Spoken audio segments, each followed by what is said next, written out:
Bismillahirrahmanirrahim. Assalamualaikum warahmatullahi taala wabarakatuh. Alhamdulillahirabbil alamin.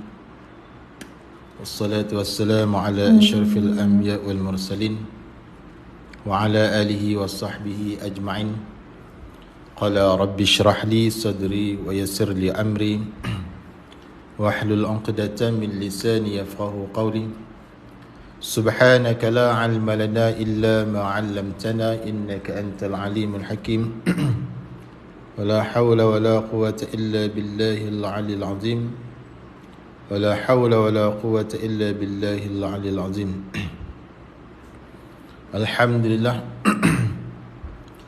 Pertama sekali dan selama-lamanya marilah sama-sama kita panjatkan kesyukuran kita kepada Allah Subhanahu wa taala. Kerana dengan limpah kurnianya dapat sama-sama sekali lagi pada petang ini kita mengadakan live ataupun secara langsung di aplikasi TikTok untuk menyambung kembali muzakarah kitab Risalah Kifayatul Mubtadi, iaitulah kitab yang membahaskan tentang sifat-sifat Allah, sifat-sifat Rasul dan perkara-perkara yang berkaitan dengan akidah ahli sunnah wal jamaah.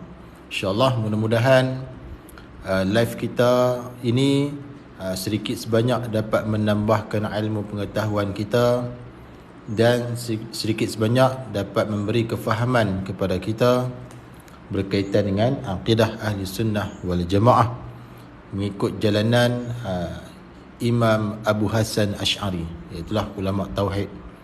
InsyaAllah kita teruskan pada petang ini pada sifat yang seterusnya, iaitulah sifat qidam. Baik, petang ini kita akan teruskan pada muka surat 9, iaitulah pada sifat yang kedua. Qala musannifu rahimahullahu ta'ala wa naf'ana bi'ulumihi fid daraini amin.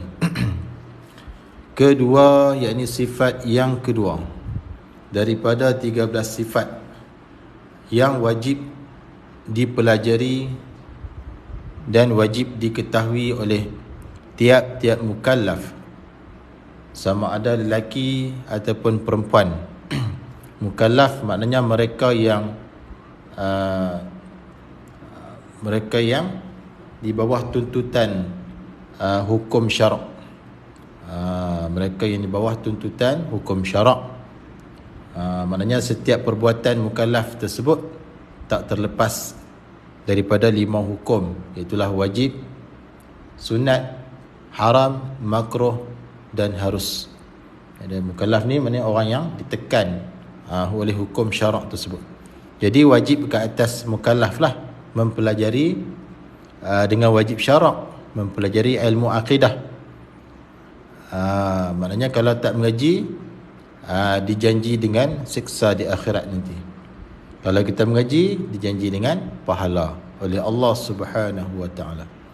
Baik, kedua, ini sifat yang kedua, sifat Allah yang kedua daripada 13 sifat mengikut jalanan Imam Abu Hasan Asy'ari, iaitulah wajib kita. Wajib kita yakni wajib atas kita. Wajib di sini adalah wajib syarak. Sebab wajib ni banyak, ada wajib syarak, ada wajib akal, ada wajib adat, ada wajib aridi. Baik, di sini dikehendaki di sini adalah wajib syarak. Dengan maksud kalau kita tak ambil tahu, dihukumkan dengan dosa dan dijanji dengan siksa di akhirat. Wajib kita ini wajib atas kita tiap-tiap mukallaf. Mukallaf sama ada mukallaf tersebut lelaki ataupun perempuan. Syarat mukallaf yang pertama berakal, baligh, yang kedua, yang ketiga sampai seruan agama padanya, dan yang keempat sihat panca indera, mata boleh melihat, telinga boleh mendengar. Itu antaranya lah. Jadi bila cukup syarat tersebut, dia adalah mukallaf. Jadi bila dia mukallaf, kena mengaji ilmu akidah ini. Kalau tak mengaji, hukumnya berdosa, kerana dia wajib syarak, dijanji dengan siksa di akhirat nanti. Wajib kita, yakni tiap-tiap mukallaf tu wajib apa? Percaya. Wajib percaya. Jadi nak datang percaya dengan atas jalan belajar. Kalau tak belajar, macam mana kita nak percaya? Jadi kita nak percaya sesuatu perkara itu, kita kena tahu dulu. Nak tahu tu kena belajar. Jadi, maknanya dia mai ikut jalan belajar jugalah. Innamal ilmu bitta'allum. Hanya saja ilmu itu dengan belajar. Kalau tak belajar, macam mana kita nak ada ilmu?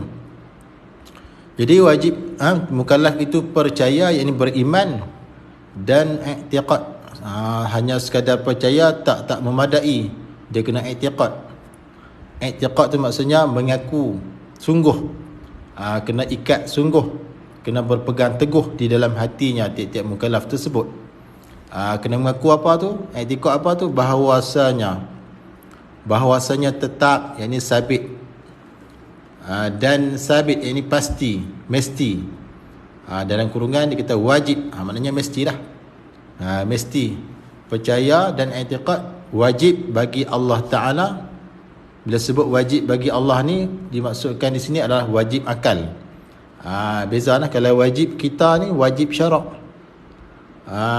dengan maksud kalau tak buat berdosa. Kalau wajib akal ni maknanya maksudnya barang yang digambarkan oleh akal akan adanya benda tersebut. Maksudnya perkara tersebut mesti ada bagi Allah. Itu dimaksudkan dengan wajib bagi, iaitulah wajib akal. Jadi wajib bagi Allah Ta'ala itu wajib apa tu? Bersifat ia Allah. Bersifat tu dengan qidamun bahasa Arab. Jadi Allah tu wajib bagi dia bersifat dengan qidam. Apa itu qidam? Erti ni maksudnya translate. Erti maknanya translate, terjemahan. Qidamun bahasa Arab, erti qidam, sedia. Jadi qidam tu maksudnya sedialah, erti dia sedia. Iaitu sedia tu macam mana? Yang kata Allah tu sedia, Allah tu qidam, macam mana tu? Tak faham lagi. Yang kata sedia Allah tu macam mana? Iaitulah tidak ada permulaan bagi adanya Allah. Ada Allah tu dengan tidak ada permulaan. Kalau ada makhluk, ada kita ni didahului oleh tiada. Maknanya ada kita tu ada mula. Ada Allah tu tidak ada mula. Itu maksudnya. Itu dimaksudkan dengan sedia Allah. Sedia Allah dengan maksud tidak ada permulaan bagi adanya. Ada Allah tu tidak ada permulaan. Atau ada Allah Ta'ala itu tidak terdahulu oleh tiada. Maknanya kalau kita nak kata tidak ada permulaan bagi adanya Allah pun boleh, ataupun kita nak kata ada Allah itu tidak terdahulu oleh tiada, boleh juga. Kita makhluk ni, ada kita tu terdahulu oleh tiada. Maksudnya dulu kita tak ada. Dulu sebelum kita ada tu kita tak ada. Kemudian barulah kita ada. Siapa bagi ada? Allah Ta'ala. Jadi Allah Ta'ala tu ada, dia tidak terdahulu oleh tiada. Itu maksudnya dua lah. Kita boleh pilih lah. Kalau kita nak kata sedia Allah tu dengan makna tidak ada permulaan bagi adanya Allah pun boleh. Ataupun kita nak kata ada Allah Ta'ala itu tidak terdahulu oleh tiada, boleh juga. Maknanya Allah tu ada, dia tidak ada permulaan. Ada Allah itu tidak terdahulu oleh tiada. Berbeza dengan makhluk. Kita makhluk, ada kita ada permulaan, dan ada kita itu terdahulu oleh tiada. Itu makhluk. Allah tidak. Allah bukan macam tu. Itu maksud. Itu dimaksudkan sedia Allah. dan wajib kita percaya. Wajib kita ni mukallaf, wajib syarak, wajib kena percaya. Wajib kita, yakni tiap-tiap mukallaf itu percaya, yakni beriman Kalau kata gini boleh tak, ada Allah itu bukannya mari ikut tak ada dulu. Boleh lah tu. Ni ustaz ni. Ustaz Ahmad Firdaus. Ni ustaz Kemah ni. Kalau salah tolong tegur lah. Boleh. Kalau kata gini boleh tak, ada Allah itu bukannya mari ikut tak ada dulu. Maknanya tak betul. Ada Allah bukan macam ada makhluk. Kalau ada makhluk dia mai ikut tak ada dulu baru ada. Kalau ada Allah dia bukannya mari ikut tak ada dulu. Dua ada sedia lah maksudnya. Dua ada sedia. Wajib kita, yakni wajib atas kita mukallaf. Tiap-tiap mukallaf sama ada lelaki ataupun perempuan, wajib percaya, yakni wajib beriman. Jadi nak beriman, nak percaya ni dia kena tahu dulu. Nak datang tahu tu kena mengaji dululah baru kita tahu. Kalau tak mengaji sampai bila pun tak tahu. Jadi maknanya wajib belajar tu lah. Diri belajar tu yang wajib. Talabu ilmi faridatun.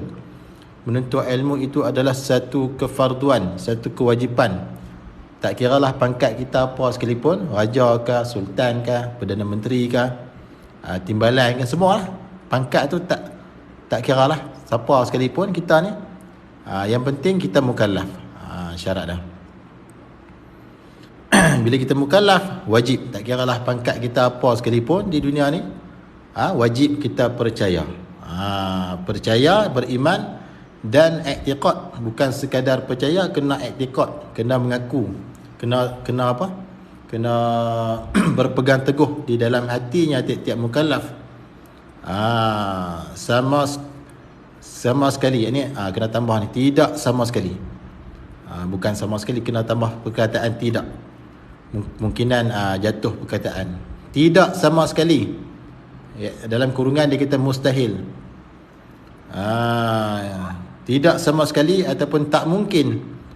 Mustahil ni ma la yutasawwaru fil aqli wujuduhu, barang yang tidak terupa pada akal oleh adanya, itu dikatakan mustahil. Mustahil ni perkara yang tak digambarkan pada akal kata adanya, itu dikatakan mustahil. Perkara bohong, perkara yang tidak, mesti tidak.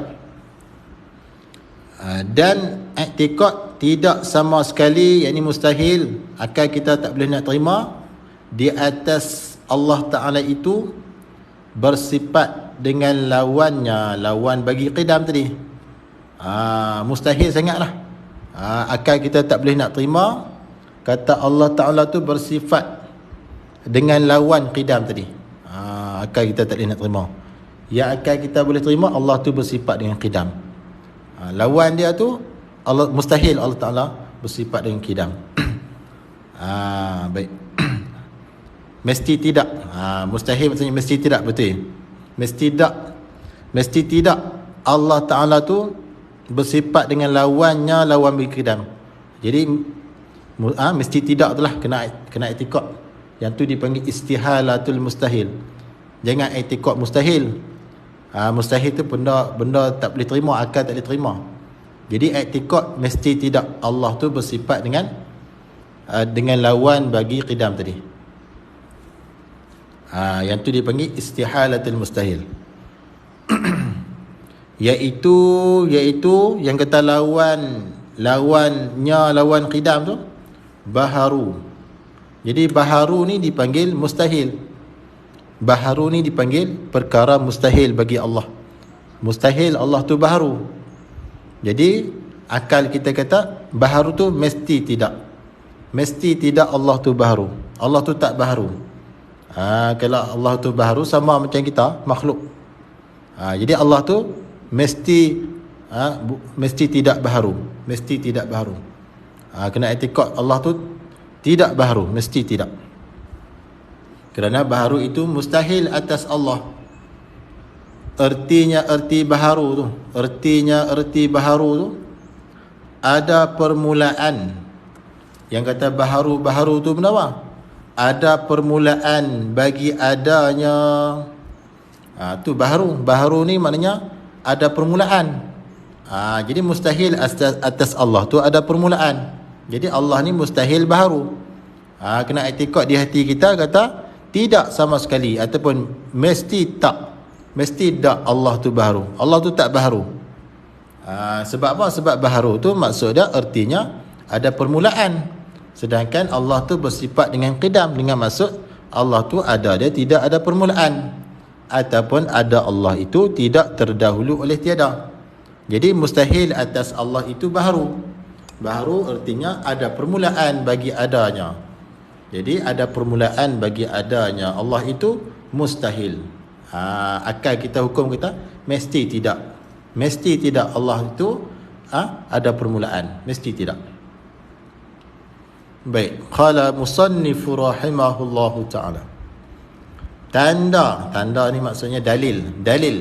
Bahasa Arab ni dalil, bukti, percaman, bermula tanda.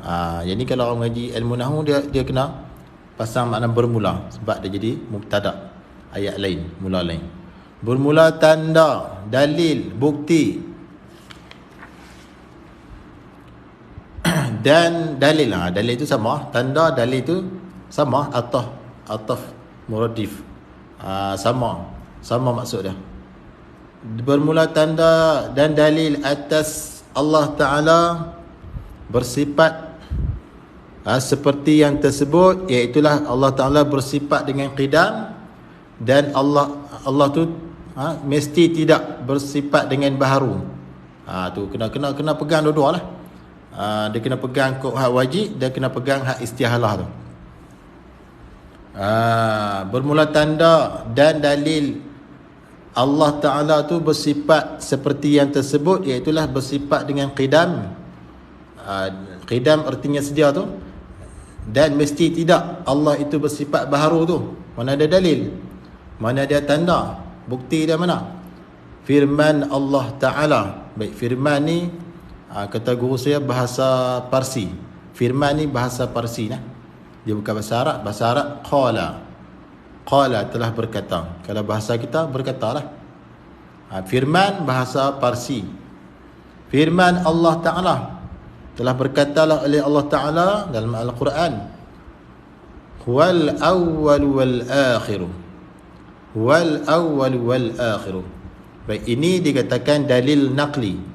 Dalil ayat Quran ataupun hadis ni dipanggil dalil naqli. Dalil naqli. Lagi satu dalil aqli, dalil yang kena fikir dengan akal. Kalau dalil ambil daripada ayat Quran dipanggil dalil naqli. Naqli ni pindah, ambil daripada Quran Jadi wal awwalu ni ayat Quran wal awwalu wal akhiru. Ni dipanggil dalil naqli. Erti huwal awwalu wal akhiru tu. Jadi huwal awwalu wal akhiru ni bahasa Arab. Translate dah. Erti ni maksudnya translate. Erti huwal awwalu wal akhiru, dialah Allah Ta'ala itu. Dialah Allah Ta'ala itu yang awal. Yang awal bukan maksud dia ada dulu. Yang awal yang tidak ada permulaan. Tu maksudnya. Awal tu dengan maksud tidak ada permulaan. Bukan awal tu dia dulu. Awal yang tidak ada permulaan. Wal akhiru, dan dialah ini Allah yang akhir. Akhir tu yang tidak ada kesudahan. Bukan akhir tu dia duduk last sekali. Akhir tu maksudnya tidak ada kesudahan. Baik, itu adalah dalil dalil bukti kata Allah tu bersifat dengan qidamun. Dan Allah tu mesti tidak baharu. Itu dalil naqli. Baik. Atau tandanya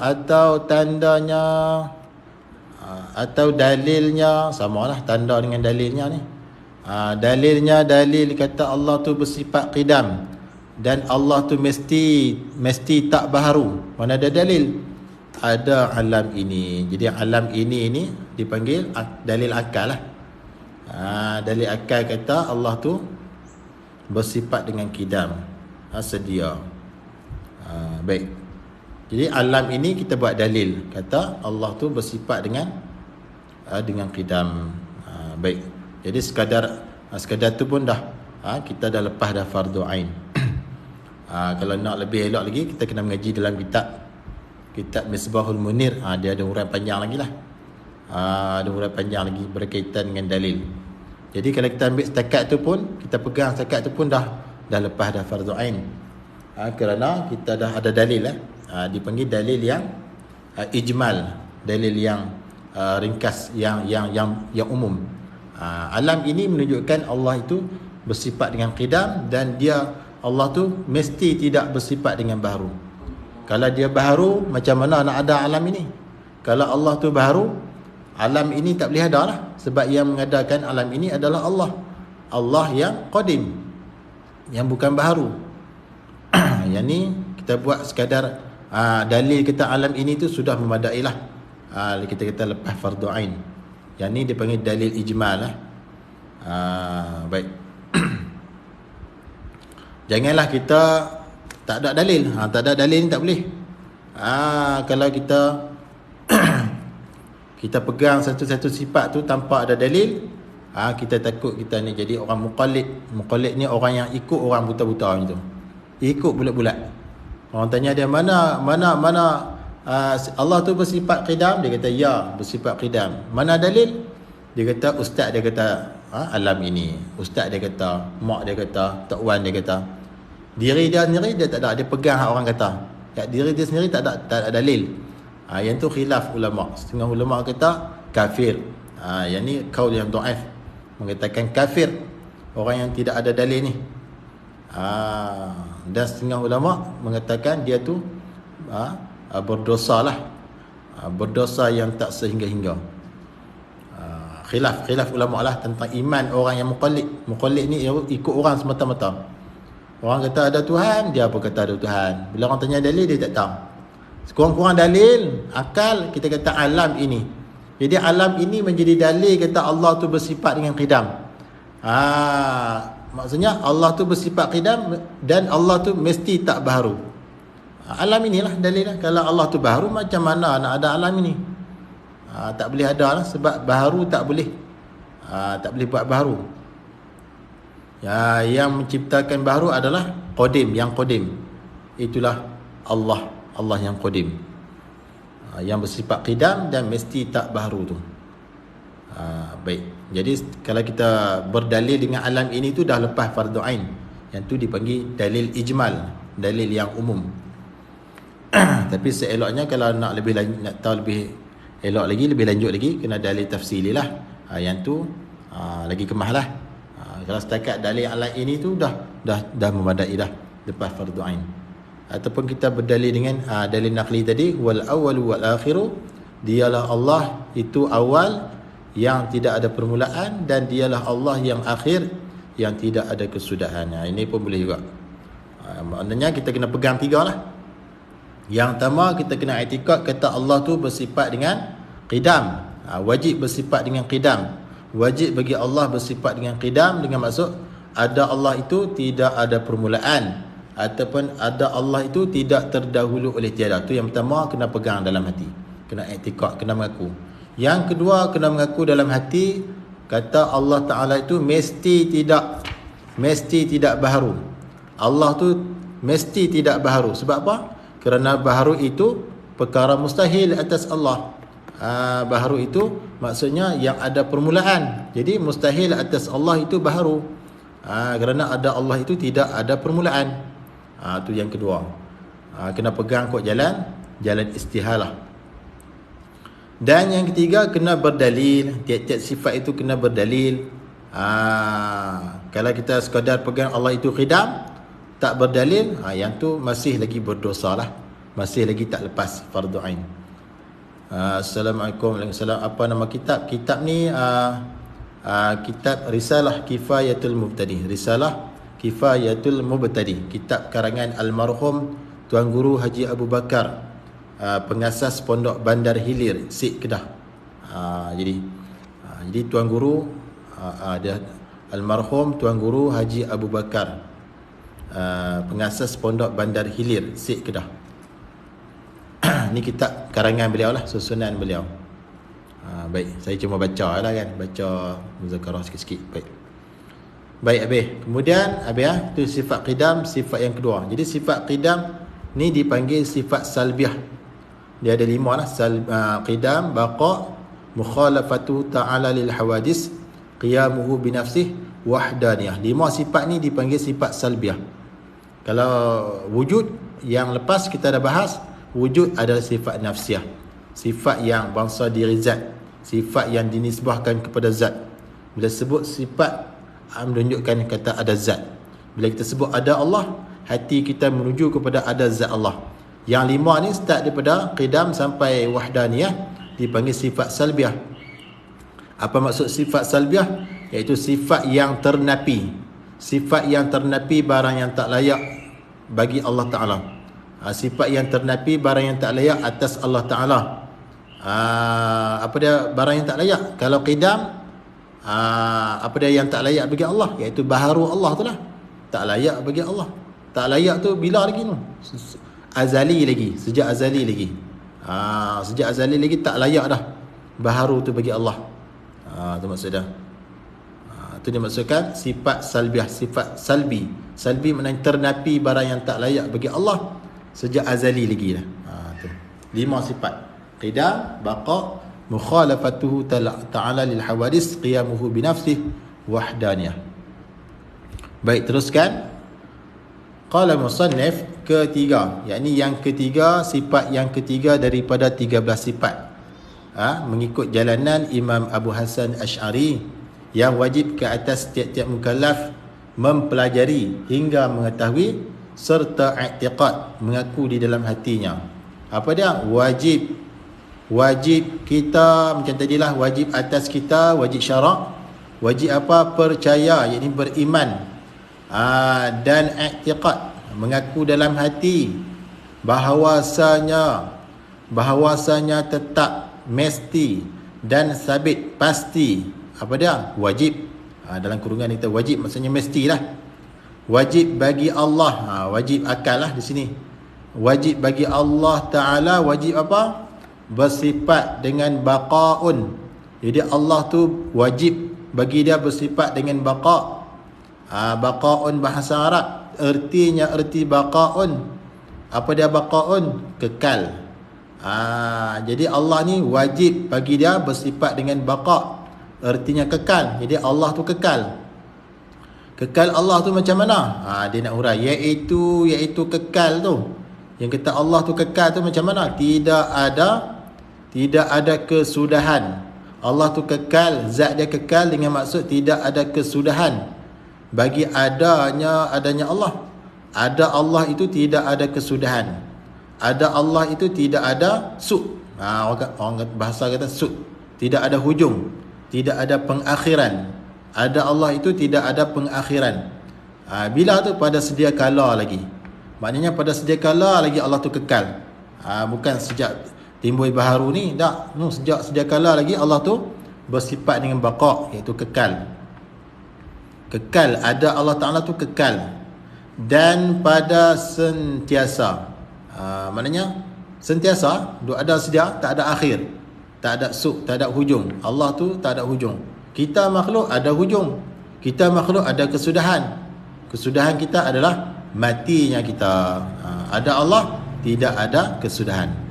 Dan wajib kita, yakni mukallaf, dan wajib atas kita tiap-tiap mukallaf, sama ada lelaki ataupun perempuan, percaya, yakni beriman, dan i'tiqad, iaitulah mengaku sungguh di dalam hatinya tiap-tiap mukallaf tadi itu, tidak sama sekali, ataupun mesti tidak, mustahil lah. Kurungan itu mustahil, maksudnya mustahil ini perkara yang tidak terupa pada akal, kata ada dah. Maknanya akal kita tak boleh terima kata ada dah, atau mustahil. Tidak sama sekali ataupun mesti tidak. Di atas Allah Ta'ala itu bersifat dengan lawannya, lawan baqa'. Jadi akal kita tak terupa kata Allah tu bersifat dengan lawan bagi baqa'. Tidak sama sekali, ataupun mesti tidak. Mesti tak Allah tu bersifat dengan lawannya, lawan bagi qidam, lawan bagi baqa'. Iaitu lawannya, lawan baqa' tu apa dah? Binasa, ataupun bahasa Arab panggil fana'un.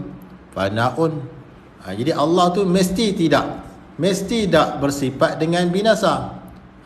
Mesti tak. Erti binasa tu apa dia? Yang kata binasa tu macam mana? Hilang adanya ada Allah. Jadi Allah tu mesti tidak bersifat dengan binasa. Binasa tu apa? Hilang adanya ada Allah. Mustahil atas Allah. Allah Taala tak bersifat dengan hilangnya. Hilang ada Allah tu. Yang Allah bersifat dengan baqa, yakni kekal. Ada Allah Taala tu kekal, tidak ada kesudahan. Jadi mustahillah atas Allah bersifat dengan binasa ataupun fanaun. Artinya hilang adanya. Kalau Allah pun hilang, Allah pun ada hujung, sama macam baharu, sama macam makhluk. Tu. Jadi mustahil lah. Baik. Qala musannif rahimahullahu ta'ala, dalil, yakni bermula dalil ataupun tanda percaman atas yang demikian itu, yang kata Allah tu bersifat dengan baqa, artinya kekal, dan Allah tu mesti tidak bersifat dengan binasa tu ataupun fana'u tu. Kena pegang kot dua-dua lah. Kena pegang kata Allah tu bersifat dengan kekal, baqa, dan mesti tidak Allah itu binasa ataupun fana'un. Firman Allah Ta'ala. Jadi firman maknanya dalil naqli, dalil yang besar pindah ambil daripada Quran. Firman Allah Ta'ala, wa yabqa wajhu rabbika dzul jalali wal ikram. Artinya, wa yabqa wajhu rabbika dzul jalali wal ikram, artinya kekal zat Tuhan. Kekal zat Tuhan engkau. Kekal zat Tuhan engkau yang mempunyai kebesaran dan kemuliaan. Kekal. Itu dalil naqli. Dalil daripada ayat Quran yang mengatakan zat Allah tu kekal. Kekal, tidak ada kesudahan. Atau dalilnya dalil kata Allah itu bersifat dengan baqa, dan Allah itu mesti tidak bersifat dengan fana, iaitu binasa. Baharu alam ini. Jadi alam ini juga kita buat dalil akal yang mengatakan Allah itu kekal selamanya, tidak ada pengakhiran, tidak ada kesudahan, tidak ada hujung. Dan Allah itu mesti tidak ada binasa, mesti tidak. Manakala binasa itu mesti tidak atas Allah. Tu. Jadi baharu alam inilah. Kalau lah Allah itu ada binasa, mustahil atas dia. Dia serupa makhluk lah kalau lagu tu kan. Sedangkan kita ni baharu, kita ni ada hujung. Jadi alam ini kita buat dalil kata Allah tu tidak ada penghujung, tidak binasa, dan Allah tu mestilah kekal, zat dia mesti kekal. Dalil dia alam ini, baharu alam ini. Baik. Jadi kalau kita buat dalil setakat baharu alam ini pun dah memadai, dah lepas fardu ain. Dah lepas fardu ain. Jangan tak ada dalil langsung lah. Jangan tak ada dalil langsung. Hak tu cukup bahaya lah. Tak ada dalil langsung cukup bahaya. Paling kurang dalil alam ini, yang tu dipanggil dalil ijmal. Dalil ijmal, insyaAllah. Jadi itulah sekadar itu dulu untuk live kali ini. InsyaAllah kita baca dua sifat petang ni, sifat qidam dan juga sifat baqa. InsyaAllah kita akan sambung pula pada esok, insyaAllah, kalau tak ada apa-apa. InsyaAllah. Jadi sekadar itulah yang baik daripada Allah Subhanahu Wa Taala, yang kurang dan lemah daripada kelemahan diri saya sendiri. Yang mana yang nak tengok rakaman YouTube, boleh tengok pada logo YouTube di profil saya di TikTok ni, kemudian boleh klik terus masuk ke YouTube, insyaAllah. Di situ saya ada rakaman bermula daripada awal kitab, insyaAllah. Jadi sekadar itu dulu, yang baik daripada Allah, yang kurang daripada kelemahan diri saya sendiri. Aqulu qawli hadha wa astaghfirullahal azim li wa lakum. Wassalamualaikum warahmatullahi wabarakatuh.